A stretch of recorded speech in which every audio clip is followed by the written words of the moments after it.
What's going on, guys? Welcome to KASHCROE Gaming, the channel where we talk all things video game, and it's Wednesday, so you know what that means. It's Retro Wednesday.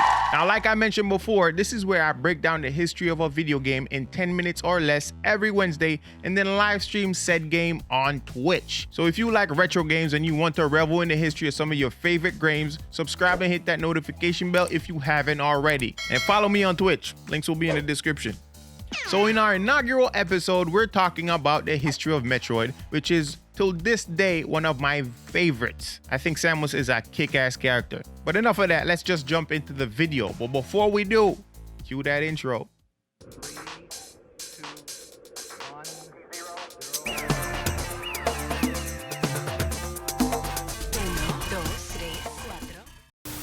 On August 6, 1986, the first Metroid game was released on Famicom systems, and then released for Nintendo the following year to a Western audience. In Metroid, you play a badass butt-kicking bounty hunter named Samus Aran. But you can't say that 3 times fast. As she attempts to prevent space pirates from weaponizing the titular Metroid, a parasitic jellyfish-like creature that can suck the life force from its victims, which could then in turn convert into energy that could be extracted from the Metroid, which makes it a power conduit of sorts. You know, the usual.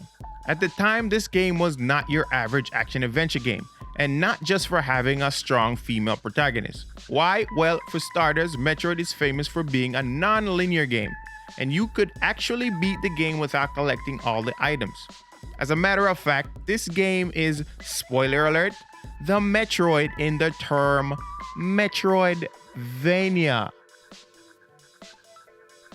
Who'da thought? The term Metroidvania is actually a subgenre for side-scrolling action-adventure game that focuses on non-linear storytelling and gated progression, which means you have to go get a thing to unlock another thing, which will then bring you to some other thing. You get the point. This was commonly found in Metroid and Castlevania, who are seen as pioneers of this gaming mechanic. So there are a lot of Metroid games out there. But before I list them, I'll preface by saying all the games on this list will be in chronological order. So for starters, there's Metroid/Metroid Zero Mission, Metroid Prime, Metroid Prime Hunters, Metroid Prime 2 Echoes, Metroid Prime 3 Corruption, I believe, Metroid Prime Federation Force, do not play, Metroid 2 Samus Return/Return of Samus, Super Metroid, Metroid Other M, Metroid Fusion, and finally Metroid Dread, which is an amazing return to form. I had an incredible time playing that game. The minute I started playing that game, I could not stop until I beat it, bro. Let me know if you guys would like to see me stream that. Comment below. All games are set in the same universe, just released out of order. Now, the main villains of Metroid are usually the space pirates and their leader, Ridley. Fun fact, Ridley got his name from Ridley Scott, as sort of an homage because Metroid is loosely inspired by Alien. Now, when you think about it, you can kind of see the similarities. Other favorite villains includes Kraid, Mother Brain, Dark Samus, and my new favorite, Ravenbeak, introduced in Metroid Dread. He just looks badass to me. Now, the first Metroid started with a very brief story, but was later retconned in Super Metroid. And with no inclusion on the N64 generation, fans had to wait over 8 years before they could step into the boots, or should I say suit, of the bounty hunter once more. With the subsequent release of Metroid Fusion and Metroid Prime, the story was then further expounded on, giving Samus a more fleshed out history. According to Fandom.com, the Metroid series is one of Nintendo's best-selling franchises, with many of the games reaching above the 1 million mark.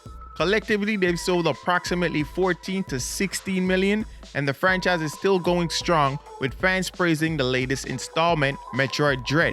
Hopefully, Metroid Prime 4 is around the corner. Nintendo, come on!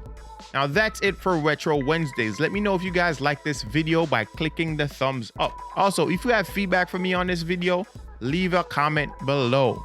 Big shout outs to the guys over at Fandom.com. I found a lot of useful information during this research for the video. Links for their website will be in the description if you guys want to go check that out. They have a lot of awesome stuff like backstory and lore for your favorite fictional universes. So give it a shot. Thank you guys for watching. It's been your boy Dre, and like always, play on, player.